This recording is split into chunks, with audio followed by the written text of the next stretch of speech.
بسم الله الرحمن الرحيم. اهلا بيكم وكل سنه وانتم طيبين وعيد سعيد على كل جماهير نادي الزمالك وعلى الامه الاسلاميه جميعا ان شاء الله. نهايه موسم جديد لنادي الزمالك، نهايه موسم خلصان بكاس مصر، نهايه كويسه. الموسم مليان ازمات، مليان مشاكل، مليان حوارات وقرف كتير جدا، والواحد نفسيته تعبت من الموسم ده.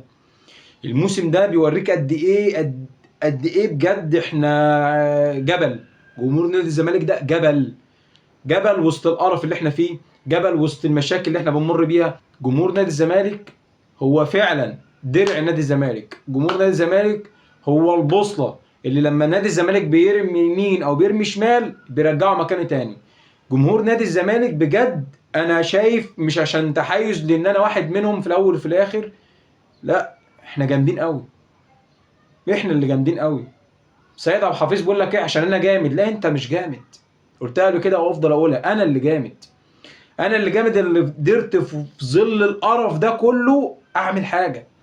انا اللي قدرت يعني في عز ما انا عندي اداره مش موجوده، خيال مآتة، بل بالعكس خيال المآتة هيكون مفيد، على الاقل لا هينفع ولا هيضر.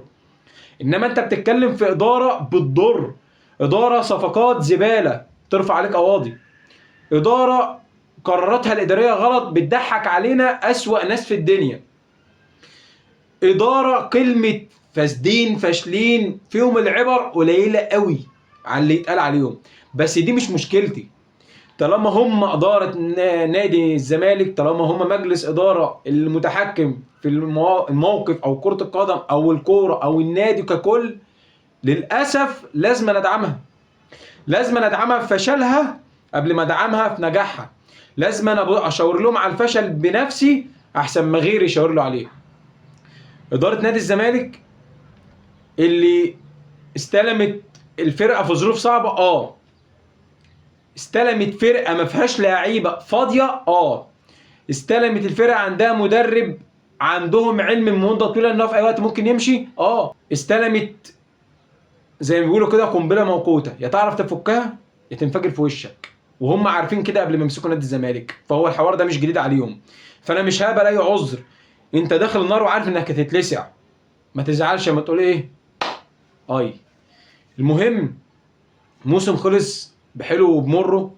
موسم بيوريك قد ايه ان المحرك او البنزين بتاع المنظومه بتاعت نادي الزمالك هو جمهور فقط لا غير، لا اداره ولا لعيبه ولا عندك اي حاجه. والفرقه تالت دوري، وكانت لفتره من الفترات بتنافس ان هي تبقى تاني او تاخد دوري في اول الدوري. فرقه قدرت تنافس في كاس مصر وتكسب البطوله. فرقه بتقع وقعات غريبه بس الى حد ما متماسك. ما طلعتش بموسم صفري، ما طلعتش بموسم الحكام الداني في الدوري، ما طلعتش بفضيحه من صن داونز اللي انتوا عملتوا ده. النجمه اللي على التيشيرت من عندنا احنا، النجمه اللي على تيشيرت صن داونز من عندنا، واخدها مني انا. طب ما انت عندك النجم واخدها مرتين، وداد واخدها كام مره، الترجي واخدها كام مره. ما علينا من الهري اللي بيقولوا ده، احنا عايزين نركز في نادينا.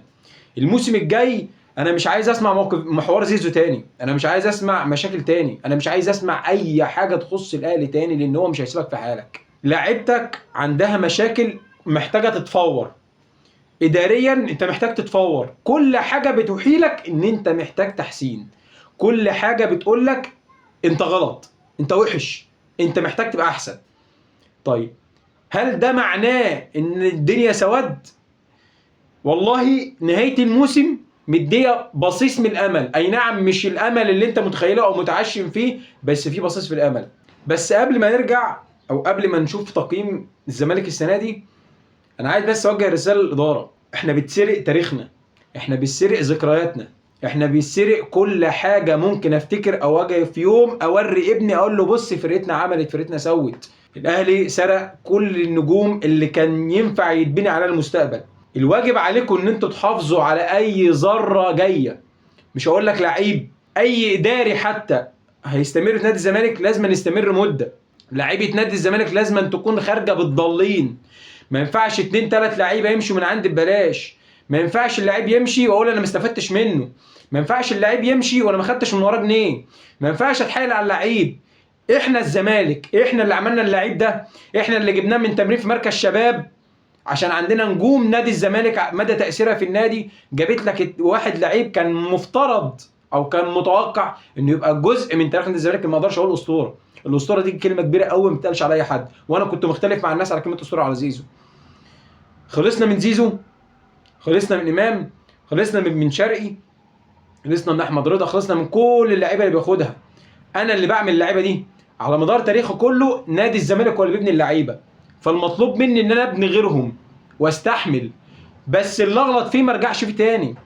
الغلط اللي اقع فيه مره ما اقعش فيه 100 مره. كل ده سبب فيه اداره، مش الاداره الحاليه، لا الاداره السابقه اللي طالع بيصطاد في المال عكره يقول لك اصل زيزو لعيب محترم، والده محترم. طب وبالنسبه لوالده المحترم ده، انت ما تعرفش ان زيزو كان ماضي بعد نهايه القرن؟